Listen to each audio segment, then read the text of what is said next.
This isolated community is stranger than anybody ever tells you. It's called Intercourse, Pennsylvania. It's this quiet Amish town just east of Lancaster, Pennsylvania. It's known for horse-drawn buggies, homemade pies, and that name that people love to laugh at. Intercourse. And this area looks peaceful at first, just endless rolling fields and families living off the land. Tourists drive through here all the time thinking that they're seeing something peaceful and untouched, but that's not the entire truth here. The deeper that you go, the more you realize that not everything in this town is what it claims to be.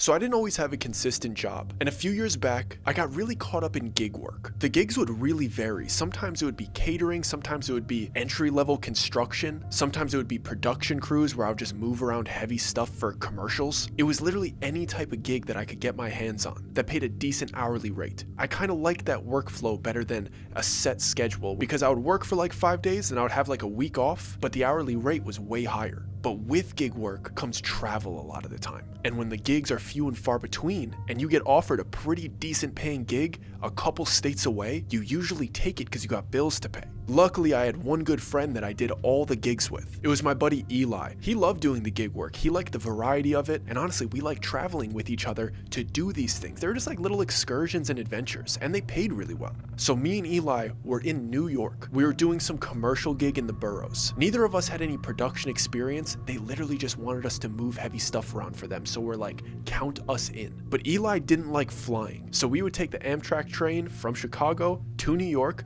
We were staying in New York for about 2 weeks because that's how long the gig was, and we were staying together in a cheap rental that the production set up for us. Everything was going as usual. During those, you're working really long hours, and when you get back to the rental, you pretty much go to sleep and do it again. But sometimes the shifts alternate, and there was one shift where I worked and Eli had his day off, and I was expecting to get back to the rental. Maybe he had dinner ready, maybe he wanted to go out and get food. I was expecting a completely normal night. But when I walked in through that door and I saw my friend, I knew that something was very wrong. He was pacing in our living room, reading a letter. He barely even noticed that I walked in. And naturally, I kind of slammed the door a little hard so he knows that I'm there. Didn't even hear that. I take 2 stomping steps. He feels those vibrations and he looks up. And clearly, he had been waiting all day for me to get home, because he immediately started talking and holding up the letter in my face. So I'm doing my best to calm him down. I have my hand on his shoulder. I'm like, hold up, dude, like hold the letter still so I could read it, because he's clearly freaking out and he's shaking. But when I finally get the letter from him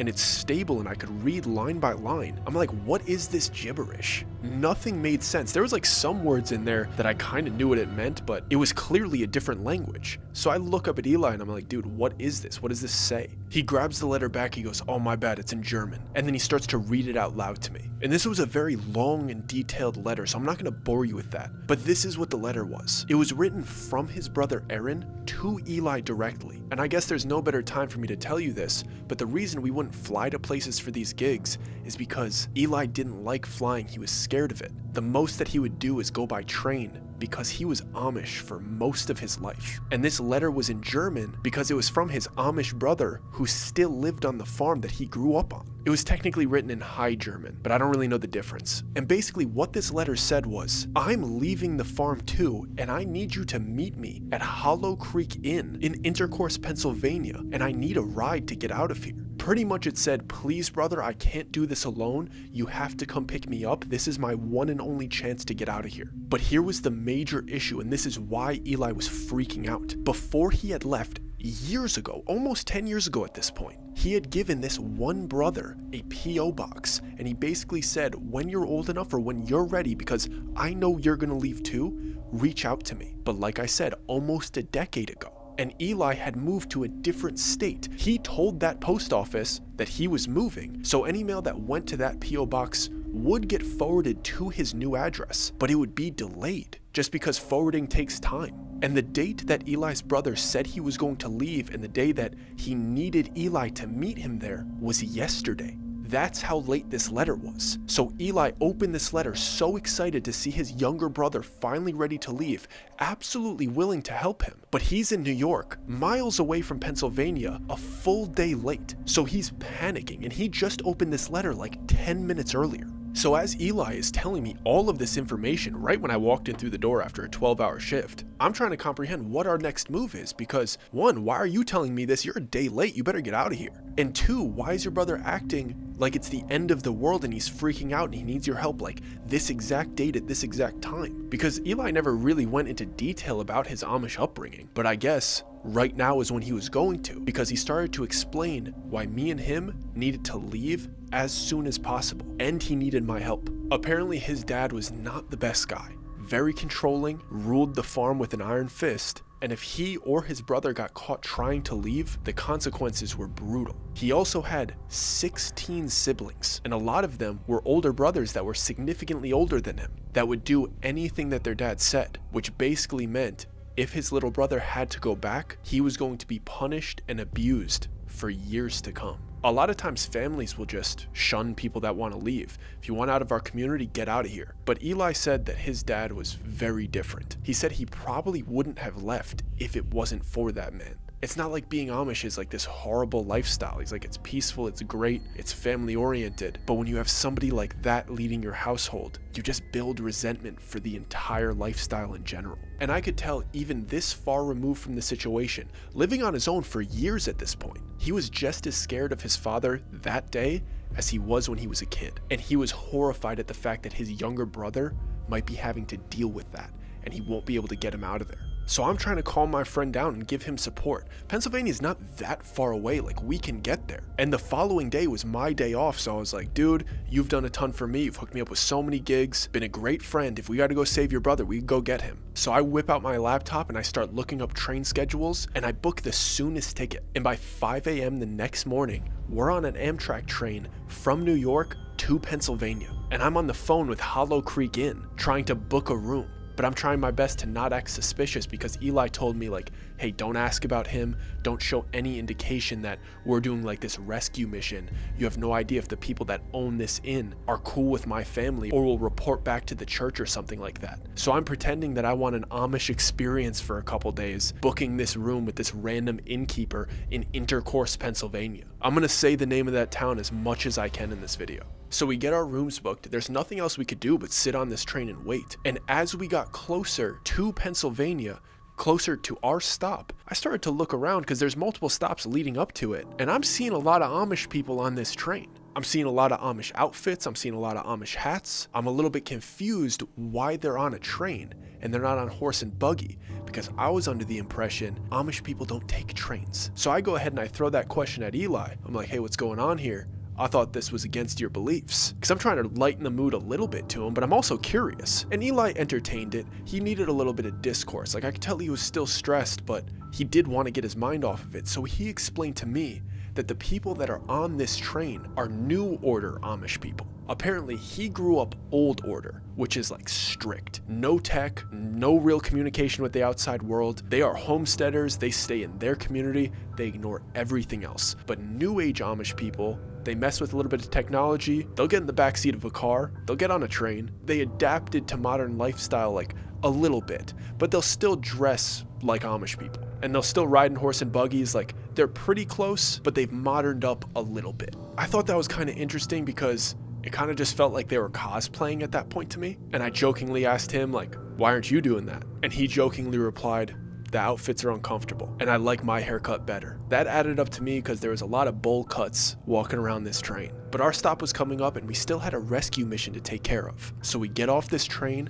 we go to the rental car place, and we start driving to this inn. We have no idea what situation we're walking into. We're hoping that his brother's here. We're hoping that his family or his dad didn't track him down and drag him back to the farm. We have no idea what went down. We also don't know if he stopped at this inn, we weren't there, and he kept going. So the only thing that we could do is walk into this situation blind. So we drive about 10-15 minutes and we pull up to this inn. We pull in, it's this quaint, clearly an Amish inn, and it seems as if it's trying to give the authentic Amish experience. It's not big, there's definitely only a couple rooms there. So if his brother is here, we're gonna know almost immediately. So I ask Eli, are we going in there and we're like calling his name? And Eli is like, absolutely not, dude. We check in, we get into our rooms, and we have to slowly wander around, maybe knock on the other doors, see if he's there. And then once he sees me, we'll know that we're absolutely good and we can get out of here. If he isn't here, I want to stay the full 2 days because he might be at bus stops or train stops. He might be around the town, or he might have got brought back to my family's farm.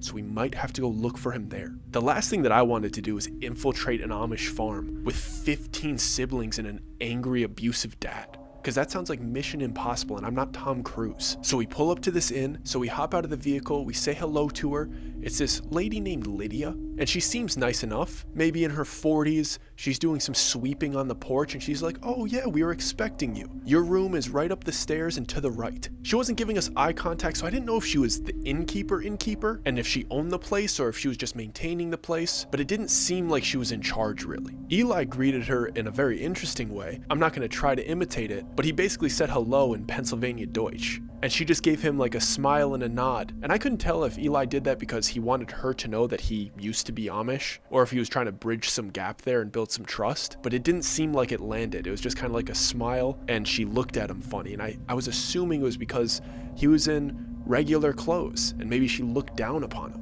But she kind of ignored it, didn't return the greeting, and in my head I kind of notched that as he's shunned around here, and he's trying to make connections and they're falling flat completely. Because she was nice to me, she wasn't that nice to him. But we're in our room, we're putting our luggage in there, we're starting to like listen around the house, like are there other people here, is somebody else staying here? We're looking out the windows and we see one other man on the property, and he's coming out of their cellar with a couple tools, and he locks it behind him and he starts walking around to the front of the house. So we go to the windows in the front of the house because we want to see what's his relationship to Lydia. Who is this guy? Can we ask him stuff? And he goes up to her and he gives her a hug and a kiss on the cheek, and we're like, okay, they're together, this is definitely their inn. Let's go downstairs and let's get some information if we can. But it was much better for one of us to go get some information and for the other one to stay upstairs, maybe knock on some of the other doors, see if anybody's in there. So I go downstairs to talk because Lydia was nicer to me, and Eli stays upstairs to knock around to see if his brother Aaron is around. So I go down there, big smile, wave hello, and I'm asking them basic questions, common questions that somebody that is staying at an inn would ask. Like, where are the bathrooms? What's the deal with the hot water? Where are the towels? Things of that nature. And I'm initially asking Lydia, but her face is telling me that she isn't the one to answer those questions. So I slowly turn my gaze to the man that's in front of me, and he's not nearly as welcoming as Lydia. And he's looking at me a little bit weird, but I'm like, okay, maybe he's just a disgruntled, hardened farmer that doesn't offer hot water. Maybe that's part of this experience. Maybe I was supposed to bring my own towels. But I try to recover the situation. I reach my hand out. I'm like, hey, this is my name. What's your name? We're staying here for a couple days. And this dude reaches out. He's wearing the full Amish outfit, and he gives me like a low-brow nod, and he's like, my name's Isaac. And I'm like, there's no hospitality here. What's going on? And he just goes, no hot water. Dinner's at 7. Breakfast is at 9. Lights out by 10 p.m. And I'm like, okay, I didn't realize I was entering a situation where I was a teenager with a curfew, but I guess that's what this situation is. Hopefully we could find Aaron and I don't have to listen to this weirdo. So I'm trying to ask more follow-up questions to get a little bit more information, and my questions are just falling flat. Isaac is giving me like yeses and nos and grunts, and as I'm asking like my 4th question about the area or the history of the inn, anything, like literally, dude, tell me anything. A little kid, a little boy, runs around the house and runs behind Isaac and Lydia. And he's running very quickly. They see him, I see him, but he goes directly behind them. And for the split second that they weren't looking at him, like they were looking to their left, then he was behind them and they looked over to their right. In that split second, he like opened his mouth and pointed at the man. And then by the time the dude turned around to look at him, he like put his hands down, closed his mouth, and just looked at me and like smirked. And then Lydia went into full mom mode and was like, oh, Daniel, get over here, and walked up to him and picked him up. And I was like, he's a little bit big to pick up. Like, you're kind of a frail woman. He's like probably 11 years old. He's hitting that like almost pre-puberty thing where they stretch out. They're like tall string beans, kind of heavy, but they still act like really little kids. And in my head, I'm like, her back must hurt from sweeping this whole property and carrying around that kid. But I don't really think anything of it. She brings Daniel inside and is like asking him about lunch and things like that. And clearly, Isaac has no information for me. So I head back upstairs to see if Eli found his brother, because I would love to get out of here.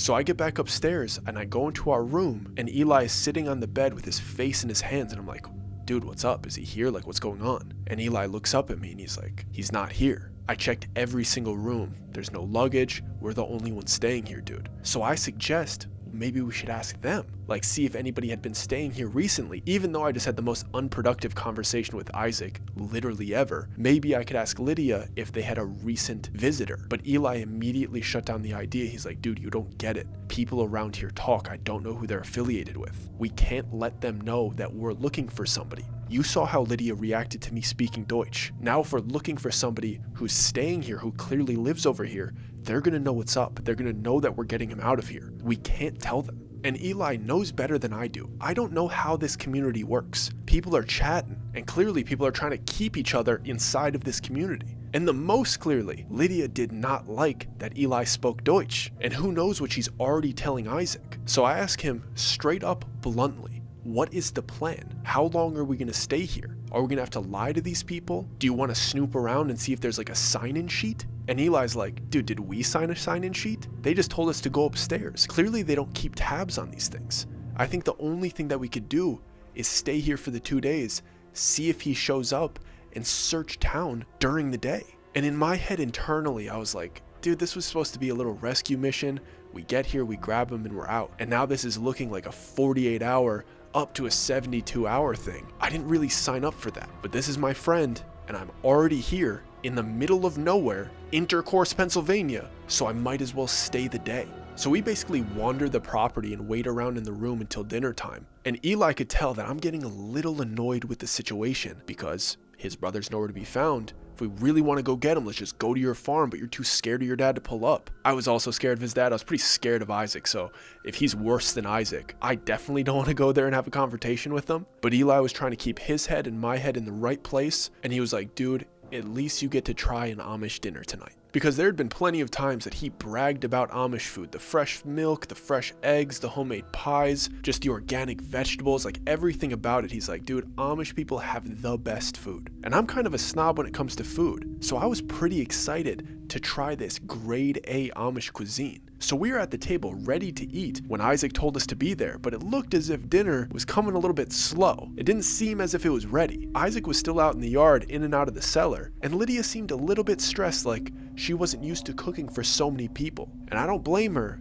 Looking around this inn, it's not like it was the nicest place around. It was the cheapest place around because we thought we were going to be here for 10 minutes. But she's trying to throw something together, and I'm not going to give her a hard time. Like, I kind of feel bad for this lady. Her husband's terrifying. And eventually, as the dinner is coming together, unfortunately for us, Isaac was also planning on eating dinner with us. So he sulks into the house, stoic and grumpy as ever, and sits down at the head of the table. And he's very annoyed that the dinner's not quite ready. It's making Lydia even more frantic, but eventually she gets the plates together and she serves all three of us 3 big plates of quality grade A Amish food. And I immediately knew that my friend Eli was a liar, because this plate of food looked like it was straight out of London, like rainy day beans and toast. It was literally a slice of white bread, some beans, tomatoes, sausages, mushrooms, bacon, and like a couple other things, but it was absolute slop. I'm not gonna lie to you. And when I was looking at it, I was like,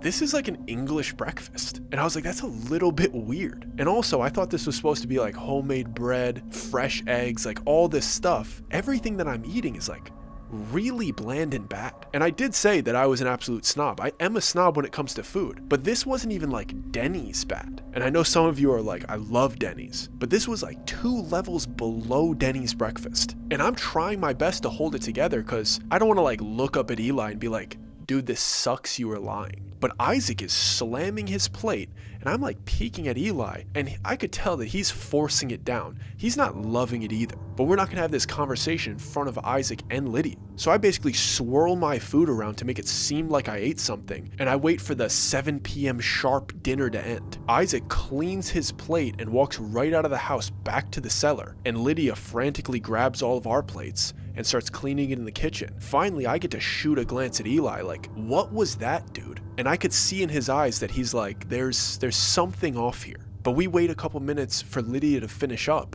She goes outside to the cellar, maybe to talk to Isaac, maybe apologize for dinner being late. And once she's out of the house, I finally get to say, dude, you're a liar. That sucked. And I expected Eli to just defend Amish food because I was saying it in kind of a joking way. But he goes, dude, that was weird. And I'm like, yeah, it is weird because you made it seem like it was going to be amazing. And that was literally Denny's. And he goes, no, dude, they didn't pray before. And I was like, yeah, probably because we were here. He's like, no, dude, it's really weird that Isaac didn't pray. It didn't seem that weird to me. He seems like a very frustrated man. But apparently this raised some red flags for Eli. I didn't know if he was going to ask questions about it or what the next move was, but I didn't feel like that was holding much weight in our situation. I wasn't trying to harp on the fact that we didn't pray. And as I'm looking at Eli, kind of like looking around, thinking about the whole situation, I see the young boy Daniel come down the hallway and come into the kitchen. And this kid's running again, like he's just filled with energy. And I'm not really looking forward to this interaction with him because clearly he wants to play with us or something of that nature,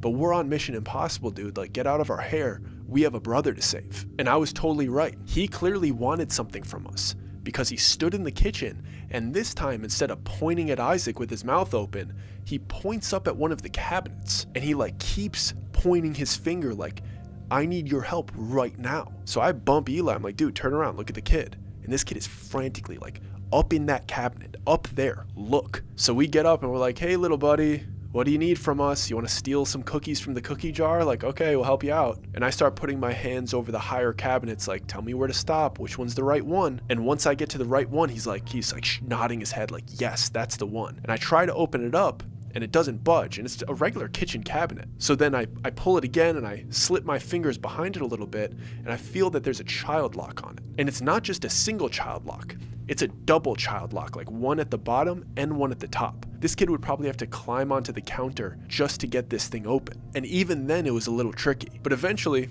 20-30 seconds later, I pop this thing open, and it's like plates, cups, and then on the top shelf, there's just like this box. And I look back at this little kid, and he's pointing up at the box, like frantically, like, that. You got to get that for me. So I kind of scoot myself onto this counter because it's all the way up there.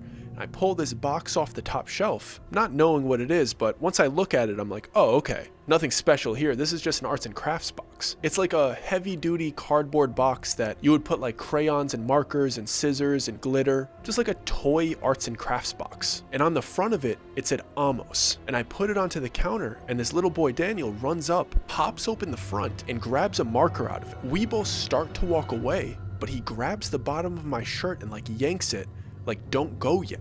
And he's writing something on the back end of the box. Like, imagine the box opens like a chest, and then he wrote it on the face of the top of the chest. And we only have to wait about 5-6 seconds to see what he wrote. And the first thing that he wrote was the word brother with 2 arrows pointing down. And when I'm looking at this thing, I see that the arrows are pointing down to the name Amos. So I'm like, oh, okay, this is his brother's arts and crafts box. And then above that, he writes, I'm real Amish. And I look at the kid, then I look at Eli, and I'm like, is he taking a jab at Eli right now because he left the Amish community? And I start to think, like, did Lydia take it so personally that he spoke Deutsch to her? She told Isaac, and then Isaac told Daniel, or whoever told Daniel, like, these people are outsiders, like he's somebody that left. And we were seeing how these 2 adults actually felt about Eli and I through the words of their kid. Has that ever happened to you when you're speaking to a child and they say something and you're like, that's how your parent speaks in private about other people? And it's like a look into the parent's view on the world through a kid that doesn't really know what they're saying. Because when I look at Eli, he clearly took it that way. He's like, oh, this little kid wants to shun me too. So we're like, okay, very cool, buddy. Do you want to keep the arts and crafts out? But he slams it closed, hands it back to us, and points back at the cabinet and runs out of the room. So I'm like, okay, I guess I work for this kid. Let me put this really heavy arts and crafts box back on this top shelf and lock this cabinet, whatever. So me and Eli are walking up the stairs, and I go, dude, what was that? And he goes, dude, I'm telling you, they don't like people like me.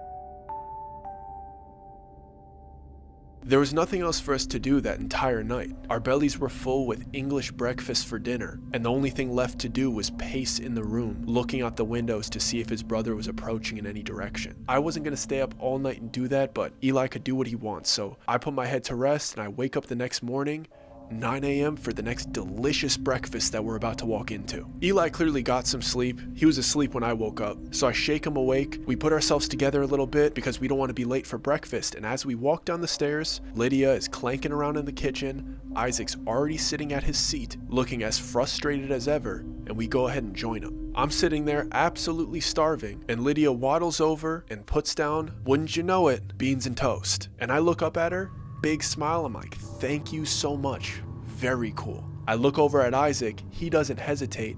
He starts smacking this food like he hasn't eaten in a week. Me and Eli do our thing, start moving it around on the plate, but this time Eli has some questions. Clearly whatever Daniel said to him the day before kind of rubbed him the wrong way, and he wanted to push a little bit further. He felt a little bit of prejudice towards him. So he's like, if you guys are gonna treat me this way, I'm not gonna respect you quite as much. And my brother hasn't arrived. We're gonna be leaving soon anyway. So if I ruffle some feathers around here, who cares? So Lydia sits down and joins us. She seems to be enjoying her food, bless her heart. And Eli asks her, so you guys must be New Order. And I remember from the train ride, I'm like, okay, there's New Order and there's Old Order.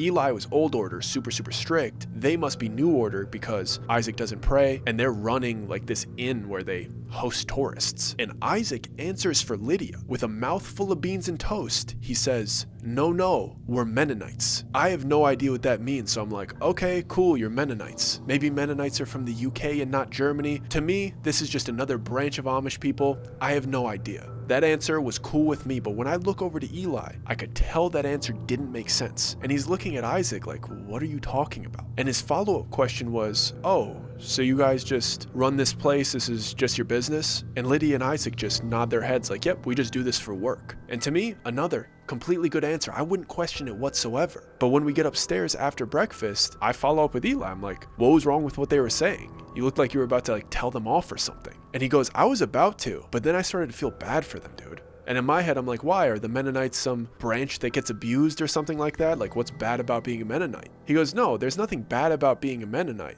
I just know that they're doing a whole act. Mennonites don't dress like this. Mennonites wear jeans and t-shirts and they have cell phones and they drive cars. Like, they are fully out of the lifestyle. So now the whole thing makes sense. They're basically cosplaying New Order Amish people here.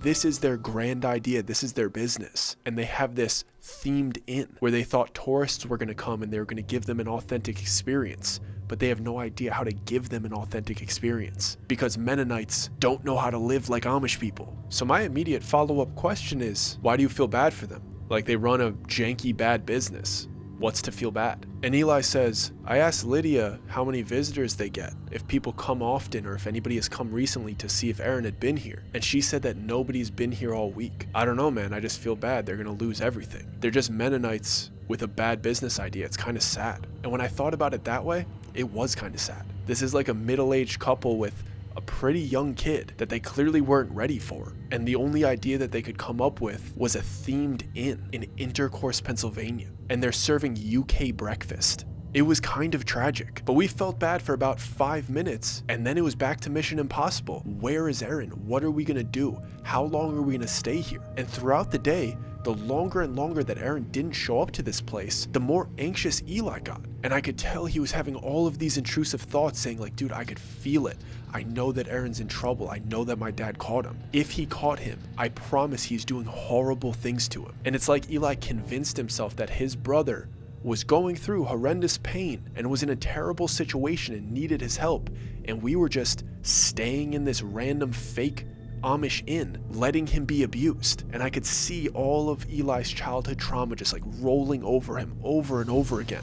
And he's building up this scenario in his head, convincing himself that he could like feel that his brother's in trouble. And I don't have that much skin in the game here, but I want this to move forward. Like I would like to get Eli's brother for him and I would like to get out of here. So I'm like, dude, what do we need to do? Like, what is the plan here? And once the sun starts to go down a little bit, I could tell that Eli made a serious decision. And he's like, we are going to my old farm. We're gonna go get him. And initially, I'm scared of his dad. I don't like the stories that he told me. I don't want to pull up to some crazy aggressive old Amish dude's farm who spawned an army of children. We're completely outnumbered in the middle of nowhere. But Eli was like, we have to. He's like, I promise I know my way around that place. I was avoiding them my entire childhood. I can get around that farm. We could avoid everybody. And he starts to tell me that He had always known that he was going to leave the Amish farm. From when he was a kid, he knew. He was sneaking around the farm, avoiding his siblings so nobody would tell on him, sneaking into town, going to internet cafes, saving up money here and there so he could buy a cell phone. He knew all the hiding spaces. He knew how to navigate. He knew everybody's responsibilities. He was positive that we could go through there unscathed. So I made a deal with him. I said, I'll go with you, but if I don't like what I see when we get to the farm, I'm not getting out of the car. And he's like, deal. As long as you will help me drive away, you could be the getaway driver, that's fine. But if we don't see anybody out and everybody's back in the house, we don't really have anything to worry about. So I was like, okay, first things first, we have to get out of this house because lights are out at 10 and it's about 11:30. And old Isaac probably won't like hearing us leave. So we put our clothes on, we have our shoes in our hands so we could tiptoe through this house and slip out without waking up grumpy old Isaac. And it wasn't that hard. We got out of the back door, we put our shoes on the grass outside, and we started slowly walking towards our car, but we had to go around the cellar area where the cellar door is, and we had to go around the chicken coop because they had a light in front that turned on with any motion. So we kind of had to take the long way around. So we're walking across the field, we're walking past the cellar door, and I look back at the house just because I feel like someone's looking at the back of my neck, and I think I'm gonna turn around and I'm gonna see Isaac just scowling at me from the second story. But instead, I see little old Daniel staring at us with his mouth open, pointing at us in the field. And I can't hear the kid because he's inside with the window closed, but I hit Eli. I'm like, dude, this kid is screaming upstairs, pointing at us like he's telling on us to Isaac. Why is this little weirdo even up? So we immediately start running behind the chicken coop and we hide there for a second just to make sure that Isaac doesn't come to the window or people don't come running out of the house. Like we're gonna have some altercation about our curfew. Like we're grown men, we're paying to stay here. You can't tell us when we can come and go. And we're looking through the chicken coop that's just kind of like wired fencing up to this second floor, and it's just little Daniel just pointing with his mouth open. And I'm staring at this kid now seething with anger. And I look over at Eli and he's not looking up at the window. He has this really confused, concerned look on his face and he's looking down at the ground into the chicken coop. So naturally I whisper to him, I'm like, dude, what's up? Like, we have to go. And he agrees and he starts to get up, and under his breath as we're leaving, he has a handful of some of like the chicken coop bedding in his hand, and he goes, that's weird, it's hay. And he like throws it back in. I don't think anything of it because who cares if the chicken coop bedding is hay, dude? Let's get to the car. So we run all the way around, we slip into our car, we turn it on without the lights getting on, I back it up, and now we're on the road going towards his old farm. And once we're far enough away, Eli just starts talking because obviously we don't have to be quiet anymore. And he says something like, there's 3 roosters in there. That doesn't make sense. And I'm like, can you please just tell me where to go? And he's like, yep, just keep going down this street for about 10 more miles. We're going to take a left and then a right, and then we're there. So it's about a 15-minute drive. We both knew that we were entering a pretty sketchy situation where I might have to slightly abandon him and not go on this mission with him. Because if at any point we have to like split up for some reason and I get caught, they have no idea who I am and I'm just a trespasser on their farm and they could just empty a buckshot into me. If he gets caught, that's our long lost brother. Probably don't shoot him. The stakes are way higher for me. And as we're pulling up, the tension in the car is building and building and building. We have the lights off again as we're pulling up to this farm. It is a massive farm. I have no idea how many acres, but there's multiple structures and we can only pull up to the front gate, turn the lights off, and I make sure that we're behind an area where there's like some corn stalks. So if somebody's in the house looking towards the road, they don't see us. And as I'm looking over this farm, part of me was hoping that there was going to be people walking around and working, and I'd be like, see, I can't get out. But the farm was completely dead. It was dark, it was quiet, there was some lights on in the house and some lights on in one of the barns. So I didn't really have an excuse to not get out of the car. And to be honest, once we were there and I saw how confident Eli was, I was like, okay, I'll do it. Because if he wasn't confident, if it looked like he was like totally scared, I definitely wasn't going to do it. But he was immediately talking tactically. We are going to go around this fence, go behind the barn. There's only one exit on the other side. We could see through this peephole. I could see from here that they didn't patch it. We could see if anybody's in there. They're not in there. We could flank around the side, climb up onto the roof, go around the house, look into each window to see if he's sleeping in his bed, and we could check the living room through the other side. If we don't see him through all of those points, he is not here and we can leave. It was thorough, didn't seem so hard, and I wasn't gonna make my friend do it alone. So we get out of the car as quiet as we possibly can, and I follow right behind him. I'm letting him take the lead. I have no idea where I am. I don't know my way around this farm. And we're basically going between army crawling, bear crawling, and squat walking until we get to the barn with the light on. And we're scooting along the edge of this barn until we get to this one corner of the barn that has these rusted out patches that we could both see through into the barn. There's a couple lanterns on, no lights, because his family is old order. They don't use any electricity. And there are a couple people in this barn. And my nightmare comes true. I'm sneaking onto an Amish farm late into the night, and I'm watching them slaughter an animal. I've never seen an animal be killed in person before. So from my perspective, I'm watching a ritualistic sacrifice of a goat that's screaming like it's a child. So I'm like shaking, looking at Eli, looking back at this murder that I'm watching, back at Eli, back at this poor goat that looks like the sweetest, most innocent angel getting its throat cut by 8 Amish dudes. And it's rushing into my head like, wow, you really do have 15 siblings. All those dudes look like different versions of you. Are you in on this? Like, am I going to be the next goat for slaughter? And Eli's cool as a cucumber. He's probably seen this 100 times. He's probably killed some goats himself. He doesn't blink twice, but he's studying what they're doing. And once they finish the job on this poor little animal, they all start to carry it towards the house. And Eli doesn't take a moment. He starts to follow them along the edge of the barn, and I have to follow him. He wants to see where they're going. I don't like what I'm walking into. I don't like what I just saw. I don't like what I just heard. But what am I supposed to do now? Take off running while all of his brothers will probably hear me? It's better for me to hide right here. So we're staying in the dark. They bring this goat inside, and they all start preparing it, and they're butchering it, and we're watching them prepare this dinner for like 30 minutes through their windows. I don't want to say anything, but I could tell based on Eli's demeanor that he doesn't see Aaron anywhere. He's looking for him. His entire family is not suspecting that we're here whatsoever. They're completely minding their own business. Everybody's getting the food together. People are putting together the table. They have very big windows. You could really see into their house. And for about 30, maybe 45 minutes, I'm watching this family start this massive dinner along this massive long table. And I keep shooting glances at Eli and I'm like, is he reminiscing right now?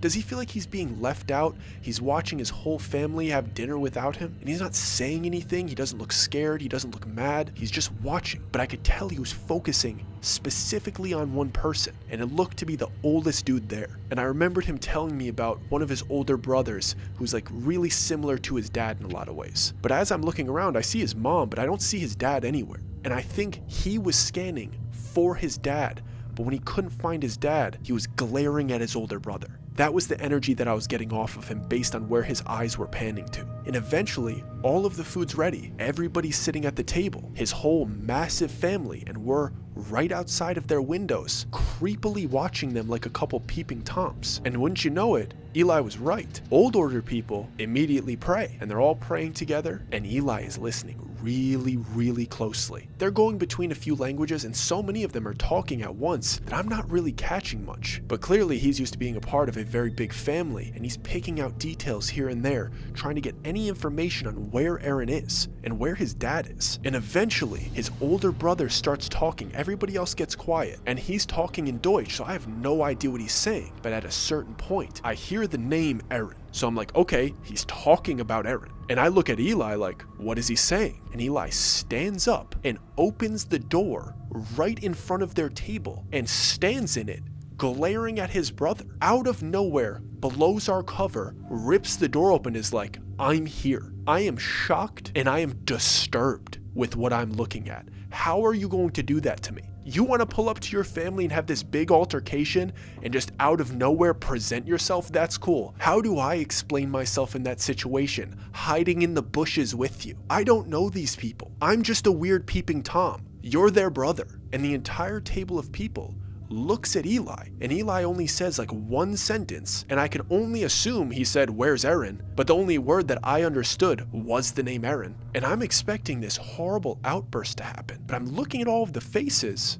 of his family members, and I see a lot of smiles, and I see a lot of them getting up with their arms wide open, walking towards Eli like they're gonna give him a hug. I'm like, I thought you were shunned. I thought you had to escape this place. Why do these people seem so happy to see you? His oldest brother didn't seem super happy to see him, but for the most part, there were some friendly faces. But when they tried to embrace him, Eli started yelling across, clearly at his older brother. Had no idea what he was saying, but he was starting some level of an altercation. And now all of the brothers stood up, including the oldest one, who still seemed grumpy, but he had his hands up as if he was trying to de-escalate the situation. And now Eli backed up all the way to let his whole family out of the house. And I do my best to stand up and kind of present myself in the light like, hey, I'm here too. Know this is odd, but don't want you to see me come out of the bushes later. So at least you all see that I'm here. And they're not being considerate whatsoever about the language barrier, and I have no idea what's going on. But Eli seems more upset than the rest of them. And eventually, a couple of them come over to me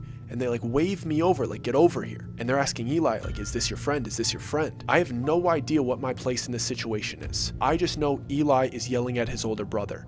And finally, they speak in a little bit of English. And his older brother says to me, can you tell him to calm down? So I grab Eli's arm and I demand, like, do you want to tell me what's going on here? Because you gave me no warning that it was going to go this way. I'm kind of pissed at him, and it seems like his family isn't as bad as he made them out to be. So I'm looking at my friend like, you got some explaining to do here, buddy. And Eli says to the entire group again, but this time in English, Aaron was supposed to meet me at the Hollow Creek Inn the other day. What did you guys do to him? Where's Dad? Where is Aaron? And I see the facial expressions change across the entire group, as if they know something that Eli doesn't. And one of the sisters, obviously I don't know all of their names, but she looked to be the oldest one. She put her hand on Eli's shoulder and she broke some pretty sad news to him. She told him that his dad had passed away quite some time ago, and then his older brother, who seemed grumpy but was now trying to rectify the situation, spoke over everybody and said, we thought Aaron was with you. He told us he was going to meet up with you. And I could tell that Eli was absolutely shocked because he wasn't expecting his older brother to speak that way.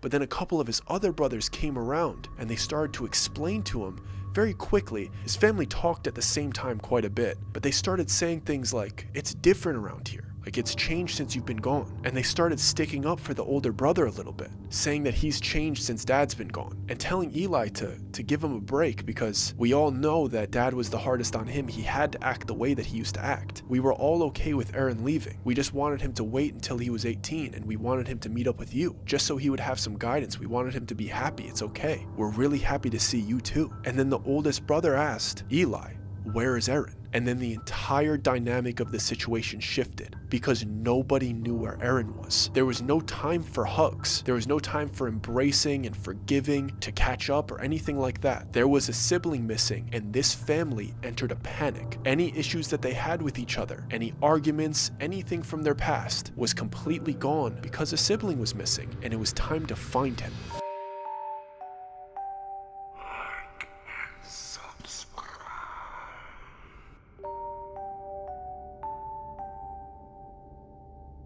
In that moment, nothing else mattered. The only thing that mattered was where Aaron was. So I'm standing there waiting for decisions to be made by this massive family. And the first thing that goes through my head is, we can't fit all of these people in our car. And the second thing that goes through my head is, they won't even get in my car. And at this point, it is very clear that Eli and his brother are absolutely on the same team. And Eli had respect for his older brother. Whatever happened in the past was water under the bridge, and he looked up to him in a lot of ways, and he allowed his brother to take charge of the situation and start to give everybody else orders. And the orders were very clear. We're gonna search every bus stop, every inn, hotel, motel, any place where a traveler could possibly be. And I'm looking at him kind of funny, because how are all of you going to check everything? We're miles out of town. How are we gonna cover all of that ground and you won't even get in my back seat? But once the orders were given out, and all of the siblings knew what destination they were supposed to go check, they all start heading towards the stables. And I'm watching this entire family mount horses and get into horse and buggies and start spreading out in every direction, like they are soldiers going to fulfill their assignment. But the only people that are left there are Eli, me, his oldest brother, and his elderly mother. So I'm looking at the general here.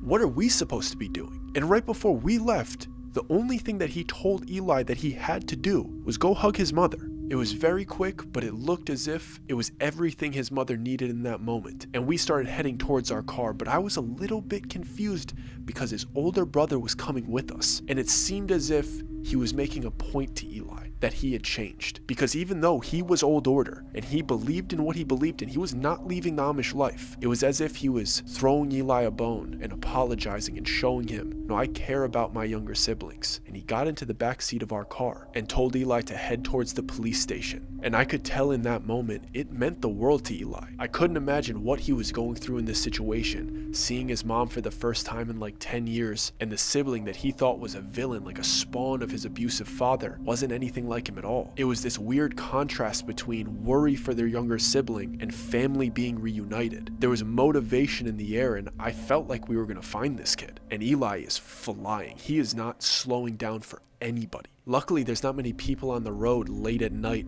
in an Amish town. But on the way to the police station, his brother was trying to gather information, and we're trying to explain to him like what our plan was and where everything went wrong, because he was pretty confused. We barely had any time to converse, and it seemed as if all of the information that we were giving him was pretty much from the letter or what we had learned at the inn. But the conversation took a very interesting twist when this little detail floated into his older brother's ear. I was trying to chime in because I knew some stuff, and I said something along the lines of, we couldn't search late at night because the Mennonites that we're staying with have a curfew on us. We snuck out tonight because we thought we had to. And I felt his older brother grab both of our shoulders, and he said, "What Mennonites are you talking about? I thought you were staying at the Hollow Creek Inn." And we both nodded and said, "That's exactly where we're staying." And his brother said, "The Yoders own the Hollow Creek Inn." And I said, "You mean Isaac and Lydia?" And he said, "Yeah, Isaac and Lydia Yoder. They're not Mennonites." And Eli responds to him and says, "They told me that they were Mennonites." And it kind of seemed like they were. And his older brother, dead serious, made it extremely clear that the Yoders are New Order. They aren't like him, they're not Old Order. But he knew for a fact that they are New Order. And right when he said that, with that much conviction in his voice, Eli stomped on the brakes and almost sent my forehead into the dashboard, almost sent his brother through the front window. And we both look at Eli like, "What are you doing, dude?" And he whips a U-turn, going 60 back in the other direction. And he's saying things like, "Now it makes sense. Now it all makes sense." And we have no idea where he's going. He's going back towards the inn that we were staying at, not towards the police station. But he's not explaining to us why he turned around. Because I agreed with his older brother. I felt like the police station was where we should be going. But finally, Eli starts giving me clarity on what he's talking about. Because he says, "We need to go back to the inn. Lydia and Isaac are lying to us. They've been lying to us this entire time. I don't know if they were lying to us or if they were lying to my brother, but something is off about that place." And I reply, "I thought you felt bad for them. I thought they were just doing a cosplay gimmick, trying to nickel and dime some money, trying to make some cash from tourists." And he said, "No, dude, didn't you see they were putting hay in their chicken coop?" And I look at Eli, who's still flying down the street, but I'm a little frustrated with him at this point. And I say, "Hey, brother, I don't know what that means. Why do we care that they were putting hay in their chicken coop?" And he looks at me a little frustrated and he goes, "Dude, there were 3 roosters in that chicken coop. Didn't you see that?" And I look back at the brother who is clearly understanding what Eli is trying to say. And I go, "Speak to me like I'm not Amish right now, dude." And it felt like I finally broke through his barrier. And he goes, "Dude, they don't even know how to farm. You don't put roosters in a coop with each other. They fight, they kill each other. You only need 1 rooster in each coop. And you don't use hay as bedding. You use straw as bedding for the chickens. Hay is feed. It's expensive. It gets moldy. Straw is dry and lasts longer. Those people have no idea what they're doing. They're definitely not New Order." And in that exact moment, I knew exactly where Aaron was. And I told Eli to drive even faster and go straight to that inn. And I look back in the back seat just to make sure that his brother is carrying what I thought he was. And thank goodness he has a shotgun. I felt like I didn't have to explain my eureka moment because I felt like they had kind of already come to it as well. And we got to the inn pretty fast. We were pulling up and I reached over and I turned off the lights because I wanted the element of surprise here. I didn't know what these people were capable of, and I wanted his brother to be able to get a good look at these people before we had some type of altercation. But when we pull up to this inn, we're expecting all of the lights to be off, and I totally forgot that that little boy Daniel was screaming and pointing, and he must have woke Isaac and Lydia up because all of the lights in the inn were on, and through the windows we could see Isaac and Lydia scurrying around, ripping things off shelves like they were searching for something. So we slowly pull up in the car. They don't see us yet. Our lights are off. We get out and we're able to see them through the front window. And I watch them open the cabinet that Daniel had us open, reach up and grab that box that I had pulled down for him. I see them open it. And when they open it, it looked as if they were scared. And I didn't know what to think in that moment because I didn't understand why that would affect them that way. And as we're looking through the windows, I don't see Daniel anywhere. And then I pan over to the right. So it's the house, the cellar door, and then the chicken coops. And I see Daniel hiding in the chicken coop outside in the middle of the night. And I see Isaac holding up that box, looking at the message that he wrote for us, and he throws it against the wall, and they both grab knives, and we watch them storm upstairs, clearly trying to go to Daniel's room, thinking that he's there. But when they turn that light on and they rip his blanket off, he's nowhere to be found. So they storm back downstairs, searching this house for this kid, and we're watching him hiding in this chicken coop, looking back at us, now pointing back towards the house. And when I pan back to the house, I see Isaac looking out the side window towards the chicken coop, and I hear him shout to Lydia, "There he is." And both Isaac and Lydia march out of the back door, walk across the lawn, past the cellar door, wielding full butcher knives, going towards Daniel. And at this point, we are out of the vehicle, closing in on these two, and Eli's older brother racks the shotgun and holds it up at both of them. And they cannot believe their eyes. And I can't believe my ears, because his older brother says, "Where are the Yoders?" And I look towards him, and I look back towards the Yoders, and I'm like, they're right there. These are the Yoders. This is who we've been staying with. That's Isaac, that's Lydia, and that's Daniel. And then his older brother calls towards Daniel, and he says, "Amos, where are your parents?" And I look towards Daniel, who's hiding in the chicken coop, but now looking towards us like we're saviors, but he's still pointing towards the house away from us. And he has his mouth open, but he's not making a sound. Very similar to what he did when I first met him and what he did in that second story window. He wasn't shouting, but he was still pointing towards the house. And then it really clicked for me.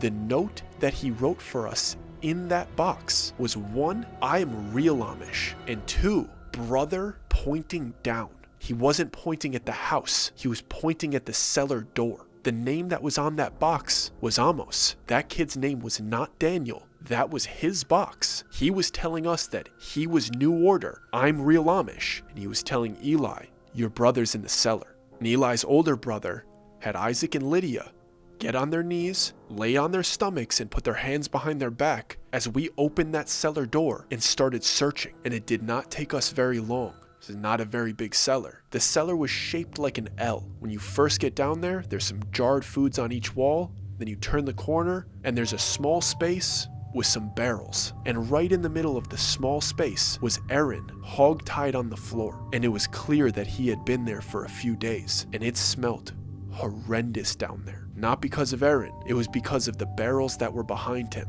that had limbs sticking out of the top of the real Isaac and Lydia Yoder. We untied Aaron as quickly as we possibly could, and the second we got the gag out of his mouth, he asked Eli, "Why were you late?" And Eli said, "I'm so sorry," and immediately got his brother to his feet and started walking him out of that horrible torture cellar. We get to ground level, and Lydia and Isaac are begging us to not call the police, which is absolutely absurd when we looked back at Amos, formerly known as Daniel, and I finally got a look on the inside of his mouth. He was opening his mouth like that to show us that there was no tongue in there. And thank goodness some of the other siblings had also made their way to the police station after they didn't find Aaron at a gas station or a bus stop. They'd gotten the police and they headed towards the inn. And when the police got there and they identified who these people were, definitely weren't Lydia and Isaac, they definitely weren't New Order, they definitely weren't Mennonites. They were a traveling couple, a serial torturing and murdering couple that takes the place of their victims for as long as they can until people start to get suspicious, and then they move on. These people were pretending to be Amish, and they were pretending to be innkeepers, and Aaron was their first guest.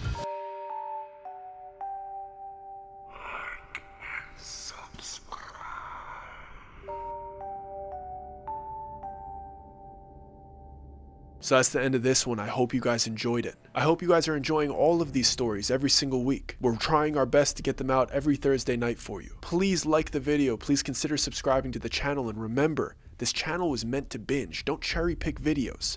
Start from the oldest and make your way to the newest. But most importantly, join us for the live streams right before we drop these videos on Thursday night. We give away a bunch of merchandise, so make sure you hit the notification bell or the notify me button on the live streams. We have hundreds of people in there and we give away so much stuff.